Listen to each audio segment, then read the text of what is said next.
परीक्षित जी का राज्याभिषेक, पांचों पांडवों का हिमालय जाना हुआ। परीक्षित जी को श्राप लगता है और वो गंगा नदी के किनारे आकर बैठते हैं और वहां पर श्री सुखदेव जी महाराज का आगमन होता है।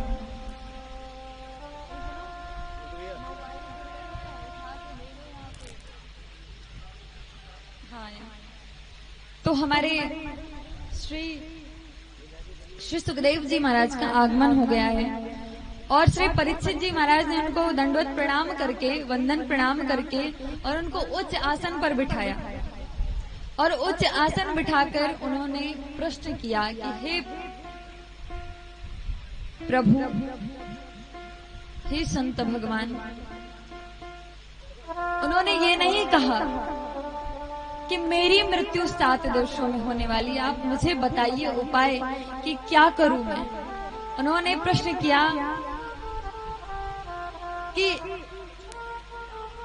जिसकी मृत्यु 7 दिवसों में होने वाली हो उसको क्या करना चाहिए। जिनकी मृत्यु 7 दिवसों में होने वाली हो उनको क्या करना चाहिए।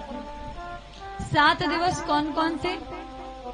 सोमवार, मंगलवार, बुधवार, बृहस्पतिवार, शुक्रवार, शनिवार, रविवार, यही 7 दिवस होते हैं और इन्हीं 7 दिवसों में हर व्यक्ति की मौत आएगी एक दिन। तो उन्होंने कहा कि प्रभु, जिनकी मृत्यु 7 दिवसों में होने वाली उनको क्या करना चाहिए।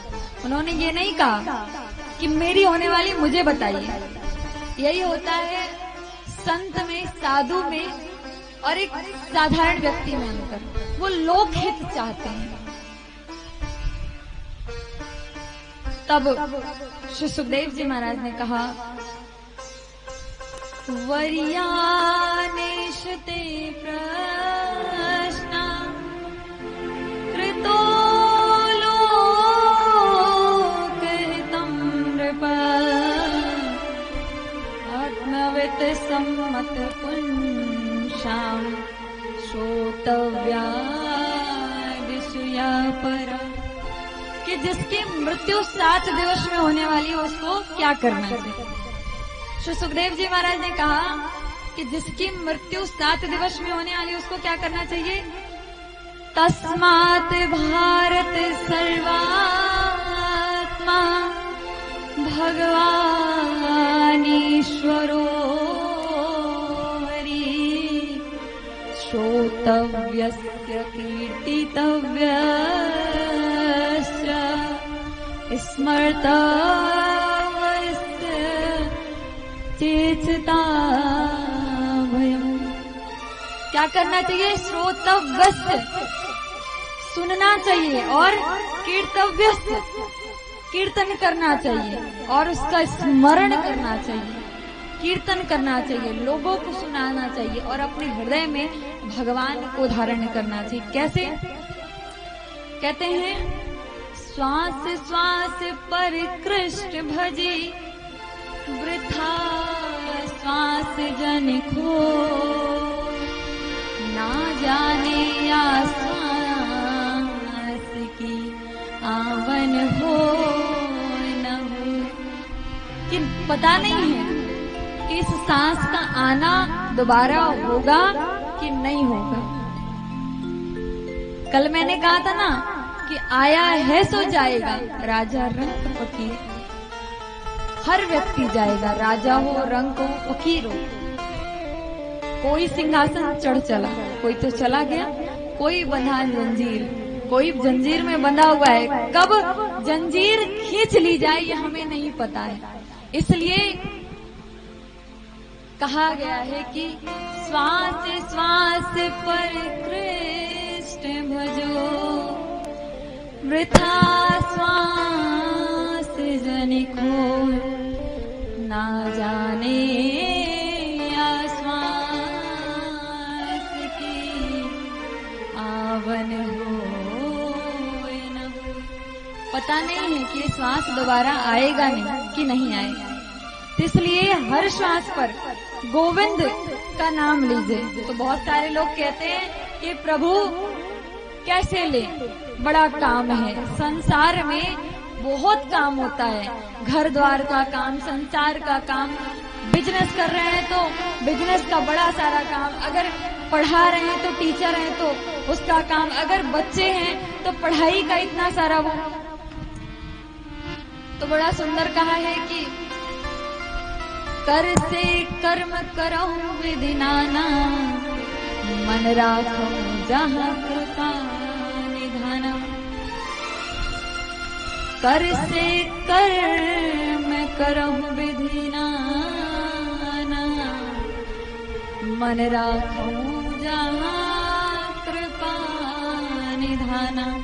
कि हाथ से, कर से खूब कर्म करिए, हाथों से खूब काम करिए, लेकिन इस मन को भगवान के चरणों में लगा दीजिए।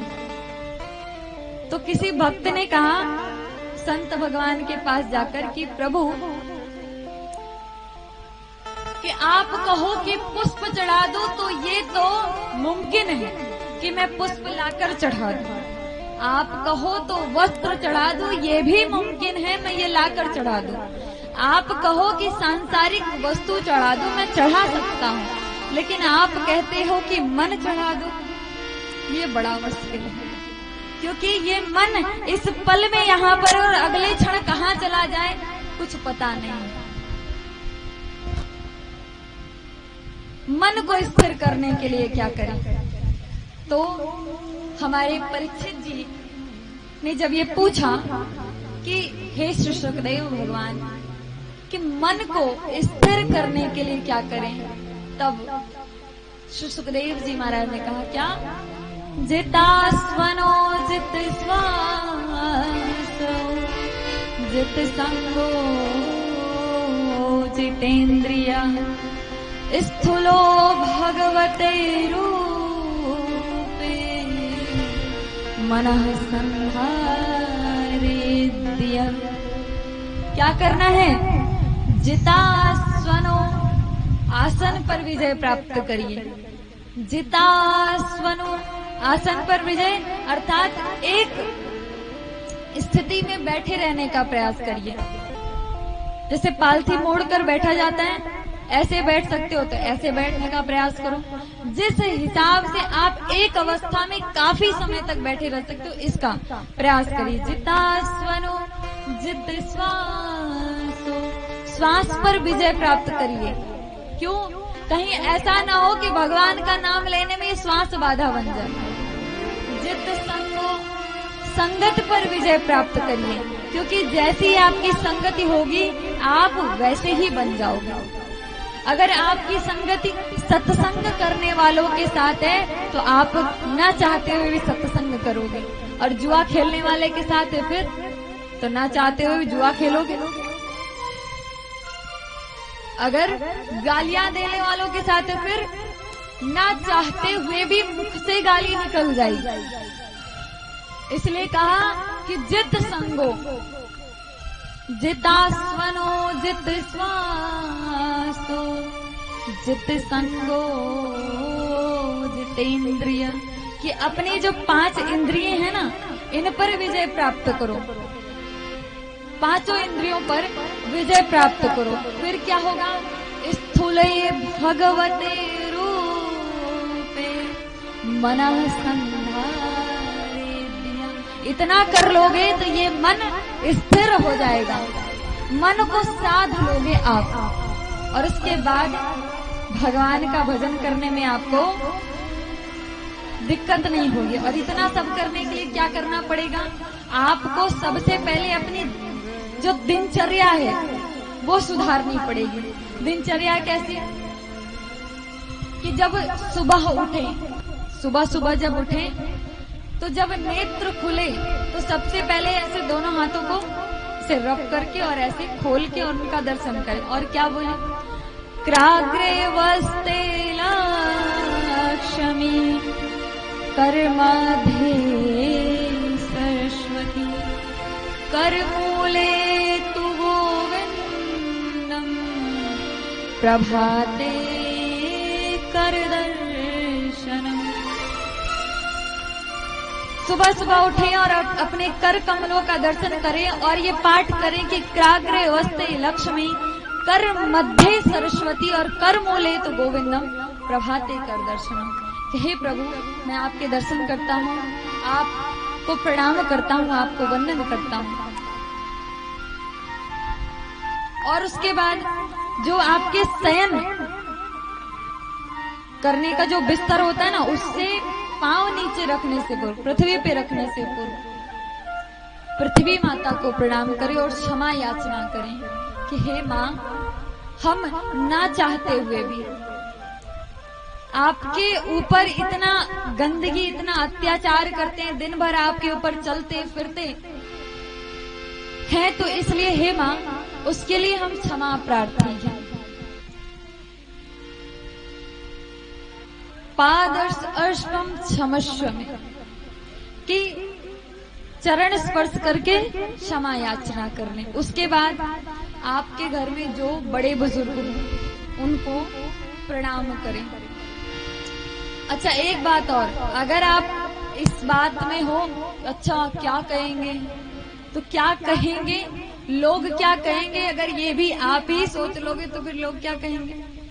इसलिए कुछ भी कोई सोचे, आप तो जाओ सीधा चरण पे अपना माथ पटक दो और बस अपना काम बन गया। आशीर्वाद मिलती है कि नहीं मिलती, इससे भी आशा मत रखो। और एक बात बताऊं, रोज रोज रोज रोज रोज रोज अगर आप आशीर्वाद लेने जा रहे हो, एक दिन नहीं देंगे, 2 दिन नहीं देंगे, 3 दिन नहीं देंगे, चौथे दिन तो देंगे ही देंगे।